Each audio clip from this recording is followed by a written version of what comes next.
Very good morning, my dear students.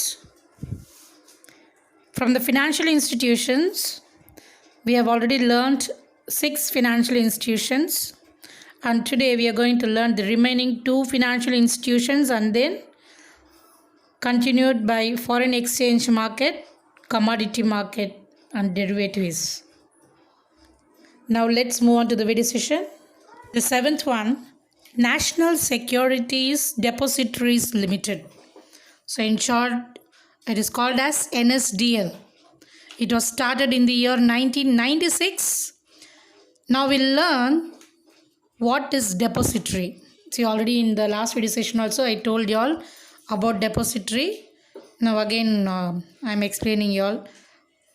Now you can see here in this picture. In India totally we have 2 depositories. They are NSDL and CDSL. NSDL, just now we saw that National Securities Depositories Limited, and CDSL, that is Central Depository Services India Limited. So NSDL is the depository of National Stock Exchange, that is what it's given here, NSE, and CDSL is the depository of Bombay Stock Exchange. Depository means we already learned for money transaction we open bank account. And for securities, to transact securities, we open Demat account. To open bank account, normally what we'll do, we'll go straight to the bank. But for the Demat account, we cannot do like that. We cannot easily open as such. Only through intermediaries. Intermediaries means the one who act between the participants. So that intermediary, we'll call them as depository participants. Now we'll see who all will be the depository participants. Share brokers, financial institutions, banks, they all will be the depository participants, and through them only we'll be opening the Demat account. So once if we have opened the Demat account, then through that we can buy and sell the shares. The one who holds up the shares. So யார் வந்து அந்த ஷேர்ஸை hold பண்ணியிருக்காங்களோ demat அக்கௌண்ட்டில், they are called as depositories. In bank, our money will be holded by the bankers. Normally நம்முடைய அக்கௌண்ட்டில் நம்ம காசு வச்சுருக்கோம் இல்லையா, ஸோ பேங்க்கில் நம்ம அமௌண்ட் வந்து யார் ஹோல்ட் பண்ணுவான்னா bankers will be holding. But in demat account, our securities will be holded by the depositories. So it is started to achieve a time-bound dematerialization as well as rematerialization of shares. Now I will tell you what is dematerialization and rematerialization.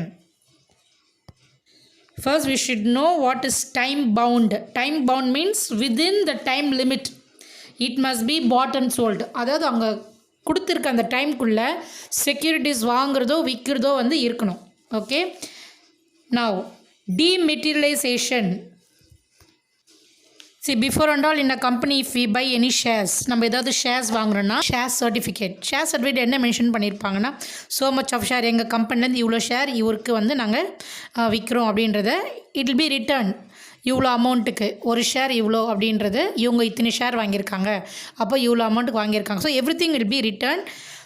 That is the share certificate. If we buy debentures also, they will give debenture certificate. So அது வந்து proof. It will be printed in a paper. This printed certificate is called as physical securities. அதாவது நம்ம கையில் தருவாங்க இல்லையா, so physically will be having. So that is called as physical securities.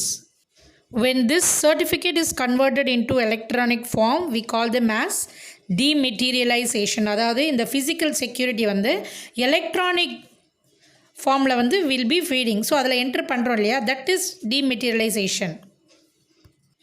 Rematerialization, it is the reverse form of dematerialization, that is converting securities from electronic form into physical form. அதாவது ஏற்கனவே electronic மோடில் feet ஆகிருக்குது, enter பண்ணியிருப்பாங்க இல்லையா சிஸ்டத்தில், அதை வந்து திருப்பி I want it in a printed form, அது எனக்கு கையில் வந்து சர்டிஃபிகேட்டாக தரணும் அப்படின்றது rematerialization. Okay, so dematerialization means converting physical securities into electronic form, and rematerialization means converting securities from electronic form into physical form. Now the establishment of NSDL is expected to alleviate the problems of post-trade transactions in the secondary market. Here problems that comes after transaction, அதுதான் post trade அப்படின்றது. So post trade means problem that comes after trade. Example, if you take a share was sold, okay, that will be debited in seller's account and it will be credited in buyer's account. So நான் வந்து share விற்கிறேன்னா என்கிட்ட இருக்கிற shares வந்து I am giving it. So அப்போ என்ன ஆகும், என்னுடைய அக்கௌண்ட்லேருந்து டெபிட் ஆகும், யார் வாங்குறாங்களோ அவங்க அக்கௌண்ட்லேருந்து அது கிரெடிட் ஆகும்.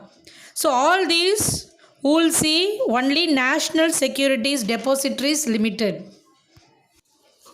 The eighth, financial institutions.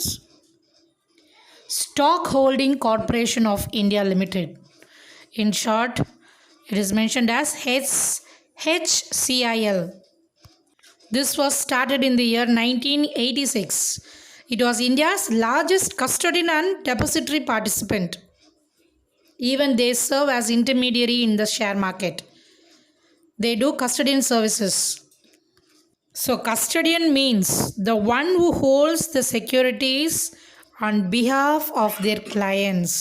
So clientsக்கு பதிலாக இவங்க வந்து ஹோல்ட் பண்ணியிருப்பாங்க செக்யூரிட்டிஸ். ஸோ யாரெல்லாம் ஹோல்ட் பண்ணியிருப்பாங்க அப்படின்னு பார்த்தோன்னா, that is brokers, financial institutions. According to the client's instructions, they trade those transactions. Client சொல்லுவாங்க எப்போ ட்ரேட் பண்ணணும் அப்படின்றது, அவங்களுடைய இன்ஸ்ட்ரக்ஷன் படி தான் they'll be working. So next, foreign exchange market. In short, we call it as forex. It is a place where all the countries' currencies being traded. Traded means you all know it is buying and selling. So here in foreign exchange market, buying other countries' currencies, selling and exchanging takes place. It is the largest, most liquid market. So liquid market means whenever I am in need, I can go there and get the currency of other country. In one day, they'll transact $5 trillion. Even individuals, company or any country can participate in foreign exchange market. Next comes commodity market. Here where commodities are traded. So mostly commodities means we know that we'll give more importance to the primary products, that is the agricultural products. And here in about 50 major commodity markets where financial transactions increasingly outstrip physical purchase. That means outstrips. It means overtakes. In the financial transaction, இது primary ப்ராடக்டையும் வந்து overtake பண்ணுது. So physical purchase அப்படின்னு சொல்லும்போது directly they'll be exchanging goods, commodities. So that has been overtaken by this financial transactions. So here in commodity market, it is mainly classified into two groups, that is hard commodity market and soft commodities market. Hard commodity market means the raw materials typically mined, that is such as gold, oil, rubber, iron and ore. And then soft commodities, example, that is agricultural products such as wheat, cotton, coffee and sugar. Next, derivatives market. Derivatives market is a market where the buyer and seller puts an agreement or contract before ahead. You can see definitions here. Derivative is a contract that derives its value from the performance of an underlying asset. Here underlying assets, that means the market indexes, stocks, commodities, currencies, interest rates, all these will come in underlying assets. So it is a contract between the buyer and seller, and based on that underlying assets, they'll value the stock. Now, in a short story, I'll make you understand what it is. First one is hedging, that is taking risk. Okay, here you can see in this picture a farmer who's cultivating onions. On the other side, a buyer would like to buy those onions in order to make paste out of those onions. So here the farmer and the buyer, they are coming together and here they would like to put an agreement. So the agreement or contract, what is it that the buyer அவர் என்ன பண்ணுறாருன்னா farmer கிட்ட சொல்கிறாரு, that is after 6 months, அதாவது இந்த onions ஃபுல்லாக grow ஆகிட்டு அந்த 6 months கழித்து வந்து இஸ் ஃபிக்ஸிங் அ ரேட். அதாவது பர் கேஜி ஆஃப் ஆனியன் வந்து நான் 80 rupeesக்கு எடுத்துக்கிறேன் அப்படின்னு சொல்கிறாரு. ஏன்னா அப்போ வந்து பார்த்திங்கன்னா த ரேட் இஸ் அவங்க agreement, that is a contract போடும்போது அந்த அனியன்ஸோட ரேட் வந்து 50 rupees. Okay, so think the farmer இது மாதிரி எனக்கு கல்டிவேட் பண்ணி கொடுத்துருங்க, நான் 6 months அந்த டைம் முடிஞ்ச உடனே நான் நீங்கள் வச்சுருக்க எல்லா ஆனியன்ஸும் ஸோ மெனி டன்ஸ் எவ்வளோ விளைஞ்சாலும் இப்போ கேஜி ஒரு கேஜியும் வந்து நான் 80 rupeesக்கு எடுத்துக்கிறேன் அப்படின்ட்டு சொல்கிறார். ஸோ இங்கே என்ன ஆகுதுன்னா பையரும் வந்துட்டு ஓகே அப்படின்னு சொல்லிட்டு mutually they are signing the contract. அப்போ 2 பேருமே கான்ட்ராக்ட் போடுறாங்க. நவ் இதில் என்ன நடக்குது அப்படின்னு பார்த்தோன்னா this risk is called as the hedge risk. அப்படின்னா ஒரு குழப்பமான ஒரு ரிஸ்க் அப்படின்னு சொல்லுவோம். எப்படின்னா ஆஃப்டர் 6 months அந்த 80 rupees அப்படின்னு இவங்க ஃபிக்ஸ் பண்ணாங்களே, அந்த பையர் ஃபிக்ஸ் பண்ணார் இல்லையா, அந்த 80 rupeesக்கான அந்த ரேட் வந்து இஃப் இட் இன்க்ரீசஸ், அந்த ரேட் வந்து இன்க்ரீஸ் ஆச்சுன்னா buyer will be the person who is benefited, he'll get full benefit and he'll be profit. But இங்கே இந்த செல்லர் யாரது, இந்த ஃபார்மர், இவருக்கு என்ன ஆகும் அப்படின்னு பார்த்தோன்னா இவர் 80 rupees என்ற அனியன் வந்து per KG after 6 months maybe அதோட ப்ரைஸ் 150 இல்லை 100 rupees அப்படின்னு இருக்கும்போது இவருக்கு வந்து அது லாஸாக இருக்கும்.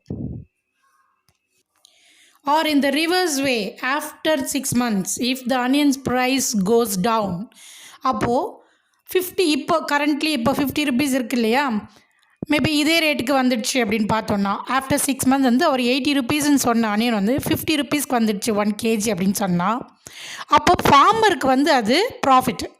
ஏன்னா அப்போ இருக்க ரேட்டு வந்து பார்த்திங்கன்னா 1 kg 50 rupees அப்படின்றத இந்த பையர் வந்து 1 kg 80 rupees அப்படின்னு வாங்குறாருல, so extra 30 rupees per kg the farmer will be profited more. அப்போது அவருக்கு வந்து நிறைய ப்ராஃபிட் வரும். ஆனால் அப்போது பையருக்கு வந்து மார்க்கெட்டில் வந்து பார்த்தோன்னா 50 rupees இருக்கும். பட் அவர் என்ன பண்ணியிருப்பார், எக்ஸ்ட்ரா 30 rupees வச்சு அது பட் கான்ட்ராக்ட் அப்படின்னு சொல்லும்போது அவர் ஒரு வழியில் வாங்கி தான் ஆகணும். அப்போது அவருக்கு வந்து அது லாஸாக இருக்கலாம். So that is called as hedge risk. இது ஒரு குழப்பமான ஒரு ரிஸ்க், ஹெட்ஜுன்றது அதுதான். ஆனால் இந்த ரிஸ்க் அப்படின்னு பார்த்தோன்னா this derivatives is nothing but கண்டிப்பாக வந்து ஒருத்தருக்கு ப்ராஃபிட்டாக இருந்தால் இன்னொருத்தருக்கு லாஸாக தான் வரும். That is what it's mentioned here in derivative market. Okay students, I think you all understood all those financial institutions. Then we came across the commodities, then derivative market. In the next lesson we'll move on to a new chapter, that is money market. Same unit only, from unit 2 you will be having that also. Go through the video session again. Thank you students. Have a nice day.